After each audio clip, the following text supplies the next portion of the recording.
Ça c'est la victoire inutile. Ça, là, on ne considère pas. Ça, c'est la bêtise. Ça, c'est la connerie. Vous êtes toujours derrière nous. Ça dit, peu importe ce que vous allez faire. Si vous voulez gagner 10, gagner 30, ça, c'est un problème. Mais là, vous êtes toujours derrière nous. Et puis, vous n'allez jamais nous rattraper. Vous n'allez jamais être premier. Donc, si vous voulez gagner, ça, c'est la bêtise. Ça, c'est la connerie. C'est pas Vallecano même n'était pas concentré. C'est pas Vallecano a manqué de concentration. Sinon, vous savez jouer quel ballon. C'est pas vous bêtises à frapper ici. Peu importe ce que vous allez faire, vous n'allez jamais nous rattraper. Nous, on est toujours premier. On va rester toujours premier. On a un match en moins en plus. Donc, ça, c'est la connerie. Ça, c'est la bêtise. On ne considère pas. Aïe. Et puis, vous gagnez une petite équipe de Vallecano, vous musclez. Bêtise, ça serre vos coups ici. Bêtise, on vous a vu un bêtise ici. Ça, c'est la bêtise. Ça, gagnez comme vous voulez, faites ce que vous voulez. Vous êtes toujours derrière nous. Vous êtes toujours derrière nous. Et puis, gagnez l'équipe faible de Vallecano. Et moi, les nuls là. Ça, c'est match. Ça, c'est la connerie. Ça, c'est la bêtise. Non, on ne considère pas ça. Ça, la même. C'est ce qu'on appelle une victoire inutile. Ça, c'est une victoire inutile. C'est une victoire qui ne vous sert à rien. Ça, c'est la connerie. C'est seulement athlétique qu'on vous pouvez lutter, c'est tout. Sinon, il n'y a rien. Mais qu'est-ce qu'il est méchant quand il est comme ça? C'est quoi ce but de taré? Ça, c'est la définition de golasso comme on le dit. Le gars, il s'est amusé avec toute la défense du Royaume. Regardez où ça commence. Sur la première image d'en haut, il fait face à deux joueurs du Royaume. Il réussit à les contourner. Tellement l'élimination était sale, ils se sont arrêtés pour le regarder. C'est là la partie la plus incroyable, la plus belle, les amis. Il rentre dans la surface, il fait encore face à un défenseur du Royaume. Il se met à faire des passements de jambes. Et bien évidemment, il termine par mettre le ballon au fond. Vous voulez qu'on le déteste, même si sa bouche porte pas caleçon, on s'en fout. Grâce à ce but, il atteint la barre des 122 buts en carrière. Ça peut paraître très peu pour certains, mais dites-vous que dans ces 122 buts là, il y a des buts très importants, surtout en Ligue des Champions. Rappelez-vous aussi d'où vient Vinicius à ses débuts au Real Madrid, c'était pas fameux. Aujourd'hui, il a été auteur d'une passe décisive en plus de ça pour Kylian Mbappé. Kylian Mbappé d'ailleurs qui a marqué aussi un très beau but. L'action était juste incroyable, il récupère le ballon au milieu, il fait la passe à Vinicius, il fait un appel en profondeur, Vinicius la main, et là il vient, il termine de la meilleure des manières. Pour quelqu'un qu'on appelait flop en début de saison, le frérot il a 29 buts, toutes compétitions confondues, 29 buts les amis, bientôt à 30 buts. Ce qui concerne Vinicius, lui il a 19 buts cette saison. Grâce à ce but de Kylian Mbappé, il atteint la barre des 360 buts en carrière. Et petite parenthèse les amis concernant le FC Barcelone, étant donné qu'hier ils ont eu un décès. Après Kylian Mbappé, il a dit que Jude Bellingham a rendu hommage à Carles Minera. Il a fait un post sur Instagram et il a écrit: repose en paix Carles,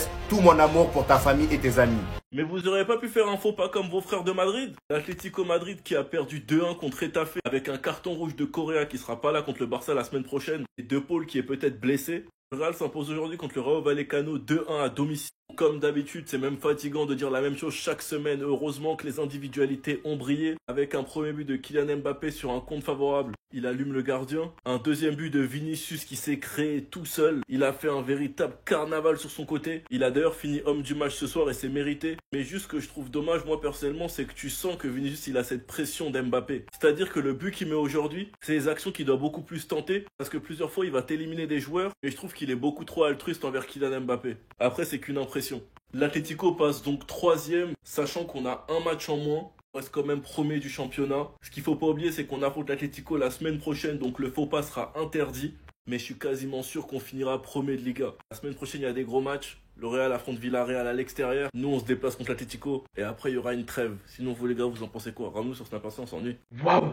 Mais c'est quoi ce niveau? Son nom hué au Santiago Bernabéu, c'est donc ce qu'il lui fallait. Parce que là, son retour aujourd'hui, la prise de responsabilité au milieu de terrain, que ça soit littéralement pour se défaire de deux joueurs, méconnaissable comment il a ressorti le ballon, en plus de l'assurance qu'il dégage, montre enfin du caractère, récupère des ballons, et pour finir, dépasse enfin sa fonction comme vous pouvez le voir sur cette action. C'est ce Tchouaméni là qu'on a recruté pour 100 millions. On l'a allumé, mais une chose est sûre, s'il revient à ce niveau, c'est juste stratosphérique. On n'en a jamais eu autant besoin. Aujourd'hui, c'était le patron au milieu. J'en dirai pas tout autant pour l'équipe. Même si via leurs individualités, des joueurs comme Vinicius, comme Mbappé ont su faire la différence aujourd'hui, ce n'est pas suffisant. Ce n'est pas avec ce niveau qu'on va aller au Metropolitano et gagner le prochain match de la Ligue des Champions. C'était insuffisant, c'était faible. Les entrées, c'était pas bon. Kamavinga, c'est toujours pas. La finition, on est censé marquer beaucoup plus de buts que ça. Heureusement que Lunin a été beaucoup plus présent que d'habitude. On aurait pu facilement perdre ce match. Ça aurait été inadmissible, surtout après une défaite de l'Atlético Madrid carrément. Là, j'espère qu'ils vont bien se reposer parce qu'il y a un gros match qui nous attend.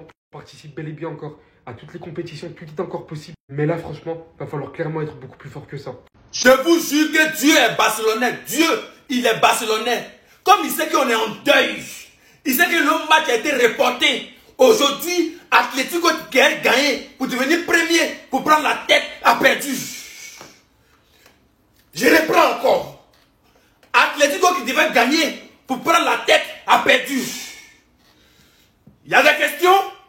Quel que soit le résultat de chacun, c'est-à-dire de ces deux nuls-là, nous on reste toujours premier. C'est-à-dire ces nuls-là, s'ils gagnent ce soir, nous on reste toujours premiers. Il y a des questions, Dieu est barcelonais, vous allez monter, descendre, vous allez faire tout ce qui est marmaille, sorcellerie. Mais Dieu est barcelonais, championnat c'est pour nous.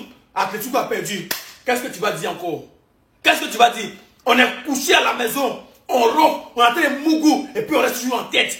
Vous souffrez sur le terrain, vous transpirez pour nous, mais nous on est toujours premiers. Il y a des questions, bande de vauriens que vous êtes. Si vous voulez gagner 100-0, nous on est toujours premiers, des nullards que vous êtes.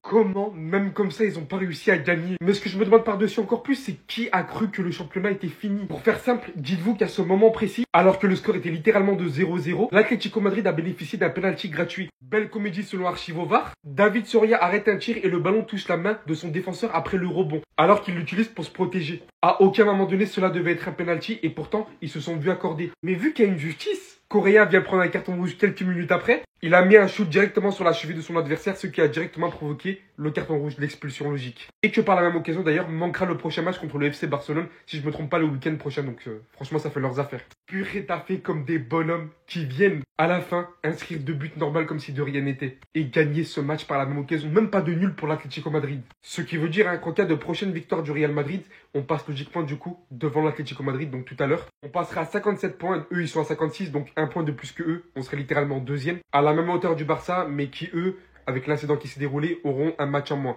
Donc il faudra voir ce qu'ils vont donner, tout en considérant le fait qu'il reste énormément de matchs, dont un classico. Il va se passer encore beaucoup de choses en cette fin de saison en Liga. Vous avez vu? Vous l'avez énervé. Il s'est fâché, il a grondé tout le monde là aujourd'hui. À ce niveau-là, aucun défenseur au monde est capable de l'arrêter là sur le terrain. Regardez ce qu'il a fait, bordel, je vais vous le montrer. Il a essayé de percuter bien avant l'action.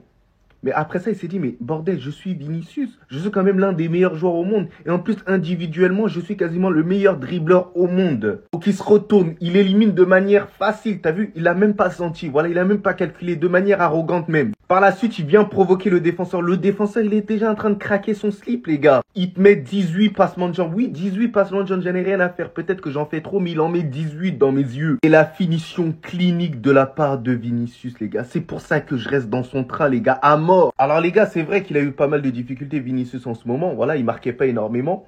Mais Vinicius, il va revenir à son plein niveau. Et vous allez voir face à l'Atlético de Madrid, il va être méchant. Et vous allez voir à la fin de ce match-là, il en a pas fini. Il en a pas fini. Sa première mi-temps, c'est une masterclass. Enfin, on retrouve le Vinicius. Et enfin, Vinicius, bordel, tu montres un peu que t'es le patron de cette équipe-là, du Real Madrid. T'en as les capacités. Sois pas le numéro 2. T'es le boss, mon gars. C'était le pire scénario pour l'Atlético de Madrid. Ils viennent de perdre 2 buts à 1 face à leur cousin éloigné et le scénario était juste incroyable. Dites-vous que jusqu'à la 88e minute, l'Atlético de Madrid gagnait 1 but à 0. Et en l'espace de 4 minutes, suite à l'expulsion d'Angel Correa, parce que oui, il a pris carton rouge, tout a complètement basculé. Et à fait, ils ont égalisé et ils ont rajouté un but. Et comme si c'était pas déjà assez handicapant, Rodrigo de Paul est sorti très tôt sous blessure. Et le plus frustrant, c'est que l'Atlético de Madrid, ils ont dominé pendant tout le match. Vous-même, regardez les stats. Possession de balle, 62% pour l'Atlético de Madrid et 38% seulement pour Getafe. Malheureusement, ça ne suffit pas pour remporter un match. Demandez au Paris Saint-Germain, c'est la première défaite de l'Atlético de Madrid sous l'ère Simeone. Donc là, avec leur défaite là, le Real Madrid, si on gagne ce match-là face au Rayo Vallecano, on peut passer deuxième. Pendant ça, le Real Madrid aussi, faut pas trop s'enflammer parce qu'à tout moment, on fait match nul ou on perd. Quand je vous dis que c'est le pire scénario pour l'Atlético de Madrid, c'est réel parce que dites-vous que la semaine d'après, ils vont affronter le Barça, le Real Madrid, le Barça une deuxième fois. Là, j'imagine même pas la difficulté dans laquelle ils sont. Ils sont à 2 doigts de perdre toutes les compétitions dans lesquelles ils sont. Déjà en Ligue des Champions, le Real Madrid a l'avance avec la victoire au match aller. Au moins en Coupe du Roi face au Barça, ils peuvent avoir un peu d'espoir étant donné qu'ils les ont titillés au match aller. Mais là, les points qu'ils viennent de perdre en Liga, là, ça va être compliqué de les rattraper parce qu'ils vont jouer contre le Barça en Liga aussi la semaine d'après. En tout cas, moi, personnellement, je suis très content. Ça va donner une motivation en plus au Real Madrid.